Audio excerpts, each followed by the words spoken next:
You'd have to step out of the classical physics of the Newtonian world, where we live in this realm of three-dimensional reality that we experience with our senses, and everything has height and depth and width, and we narrow our focus on the material world and we navigate in this way. And this realm has an infinite amount of space. Space is eternal. And we experience time as we move through space. So we move from one point of awareness, I'm here, the door's over there, that's another point of awareness. And as I move my body from one point of consciousness to another point of consciousness, as I move through space, I experience time. So if we're going to create matter to matter, three-dimensional reality, and we're going to get things done, it's just going to take time for us to get the new house, the new car, because we got to work and save our money and do all that stuff. Well, that's playing by the rules of Newtonian physics and three-dimensional reality. When you play by the rules of the quantum, in the quantum, there's an infinite amount of time. Now, time is eternal. Now, imagine if you had an infinite amount of time, how many things could you get done? Infinite number of things equal to your thoughts, right? And that's the quantum. So the quantum is, time is eternal, and there's all possibilities exist in the present moment in the quantum. So in three-dimensional reality, Newtonian physics, it's about the predictable. The quantum is immaterial. Nothing's local yet in space and time. All possibilities exist as frequency, as energy, as vibration, as information, as consciousness in the realm of thought. So in the quantum, anything is possible. And it's no different than looking in a dressing room where there's mirrors this way and mirrors this way, and you see an infinite number of views. There's an infinite number of possible realities where one small thing is changed. Just one small thing. You shaved with your left hand today, that now you're in a different reality. You did your meditation, you connected, you come back, you just moved out of that dressing room, and now you're in a dressing room that looks just like that, but something's different. Your wife still looks the same, everybody looks the same, but all of a sudden, here's that phone call, here's that email, here's that opportunity. Now I'm in a whole new dimension, right?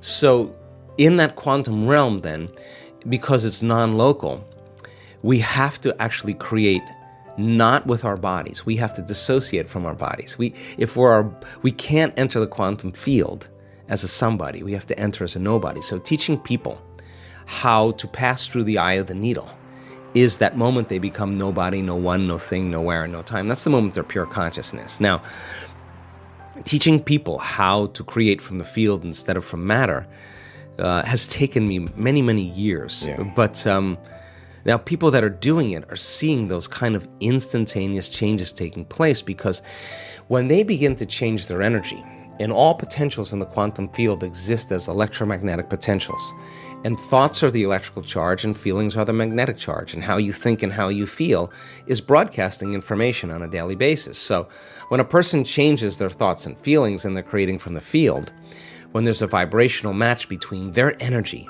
and that potential in the quantum field, and they're creating connected to the source, and that source energy is actually connecting everything material, they no longer have to go anywhere and get it. In fact, now, they're actually going to collapse time and space, or the experience is going to be drawn to them. Now they're the magnet.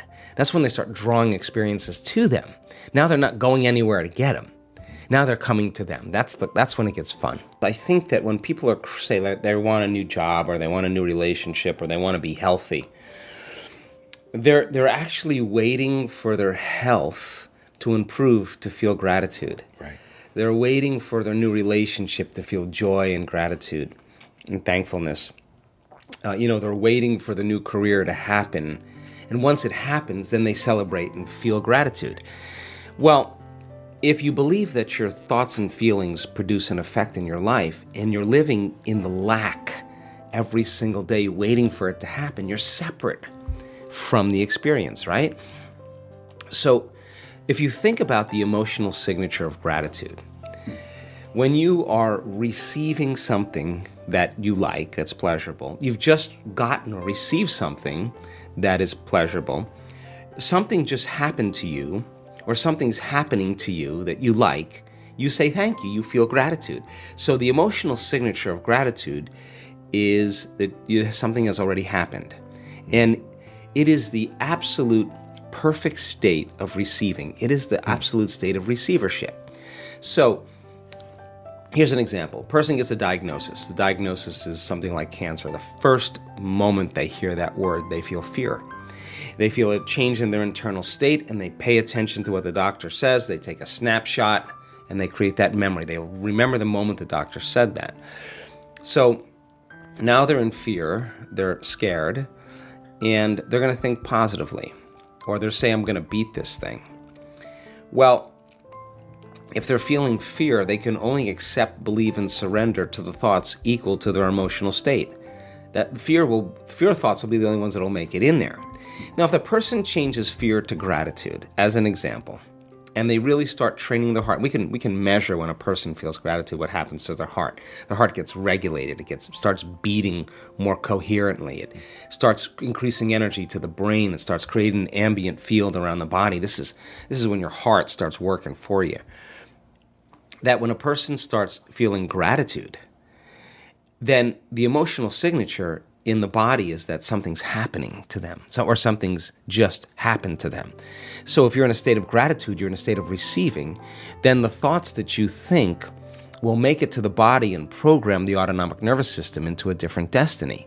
So just in 4 days, we found that when people, 10 minutes a day, for 4 days, traded anger, frustration, fear, all those limited emotions for gratitude, that their immune system improved by 50%. They made immunoglobulins that made their body stronger. Now if a pharmaceutical company had a drug that could strengthen immunoglobulin A in your body, it would be on every television commercial during the news, and yet your nervous system's the greatest pharmacist there is. So then, your body is objective. It's your unconscious mind. It doesn't know the difference between a real-life experience that creates an emotion and the emotion that you're creating by thought alone. So if your body is feeling gratitude, it's believing that something's happening to you. So in the beginning you go, well, I'm going to try gratitude. And then you think, well, this feels really weird. Why would I give gratitude until it happens? Well, because that's how you've been hypnotized. You've been programmed that way. But what if you change it around? The moment you feel gratitude, your healing begins. The moment you feel grateful for your life is going to change. Now you're causing an effect. So we have to embrace the emotion before it happens. Now, why? Well, let's just say you just did a great meditation and your heart is blown wide open and you feel grateful for life. Or you're connected to the emotions of your new career, your new job, your new life. If you're feeling the feeling that your new life has already happened, you wouldn't be looking for it any longer. You would be feeling like it's already happened, so you wouldn't look and be separate from it. You would feel connected to it. And then if you lost it and you started feeling angry because of traffic, I'd say, oh my God, you're back to the unconscious program again of allowing something outside of you to control your feelings and thoughts. You're back to that victimization program. So then when you start playing this game and you catch yourself and you self-correct and you get back into gratitude and feeling it, then your body is no longer preoccupied of when it's going to happen or where it's going to happen. If you feel it, it feels like it's already happened. So that's the moment you're no longer separate from it. That's the moment you start drawing or magnetizing experiences to you. This is the fun part about life. I mean, most people are expecting the worst thing to happen to them.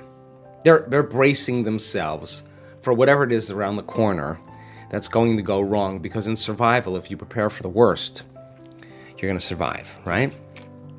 But if we're creating something new and unknown, creating a new thing in your life, it can't come in a way that you can predict or expect, because if you can predict it or expect it, it's the known.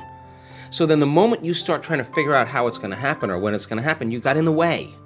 The universe just backs off and says, oh, hey, Sean wants to do it, go ahead.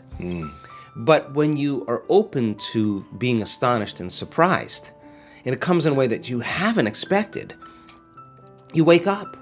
You kind of wake up from the dream and you go, oh my God, it happened.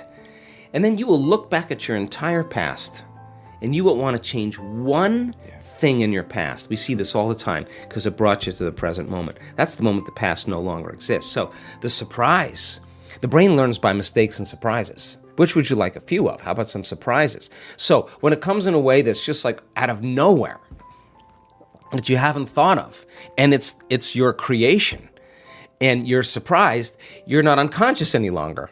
You're more conscious, you're more awake, you're awakened. And you're starting to believe, oh my God, I'm the creator of my life. I'm not the victim of my life. I actually did that. And now you take your foot off the gas and you trust a little bit more that things are going to organize in a way that's right for you. That's a divine aspect in us starting to happen instead of that animal aspect. And so we have to lay down the very thing we used our whole life to get what we want for something greater to occur. And that is the greatest habit we have to break, because we got to stay out of the way. Well, here's the deal. It's a habit. If you're creating matter to matter and you're living in stress and survival, the chemicals of stress actually heighten your senses and we become materialists. So then when we're matter trying to change matter, we're always trying to force the outcome. We're trying to control the outcome. We're trying to predict the outcome. We're in the way. That's because you're experiencing separation. So you try harder, you fight for it, you compete, you manipulate. You do everything you can because you got limited resources, matter to matter. So then when you create from the field instead of from matter, and you feel connected to your vision, and you understand that when your heart is open, your heart is actually drawing the experience to you. Now think about this. If you understood that on a gut level, where would you rush to? There would be no place to rush to. You would never leave the present moment. You would just tune in and draw things to you. That's a much healthier way to live, right? So we force outcomes and we control outcomes because we're in the program of thinking that we're separate. But if you're feeling like your dream has already happened, then you wouldn't be forcing anything. You'd be relaxed in the present moment because the emotion of your future keeps you in the present moment. And so, yeah, it's not something you do in one swing. You got to practice a lot. You got to stay conscious. It's trial and error. But I tell you what, it's always worth the effort, because when it finally happens, you don't even care that it happened any longer because you're so happy with yourself that you're no longer controlling. And the moment you just let go is the moment it always shows up. And that's the surprise, like, wow, I did it, or here it is. And then that energy, that surprise or the synchronicity helps us with the next creation. We can use that energy. And wow, I'm thrilled, I'm juiced, I'm in awe, I'm in love, I'm inspired, I'm grateful. Hey, you sit down to create the next day, it's a little easier. And wow, there's even more miracles happening. Oh, well, let's keep it going. Who wants to stop that, right? That's when it gets kind of fun. So the synchronicities and surprises, that is the unknown. But the unknown isn't going to be something scary like we're used to. It's going to be something thrilling. It's really ecstatic, something that's going to wake us up. That's what we want.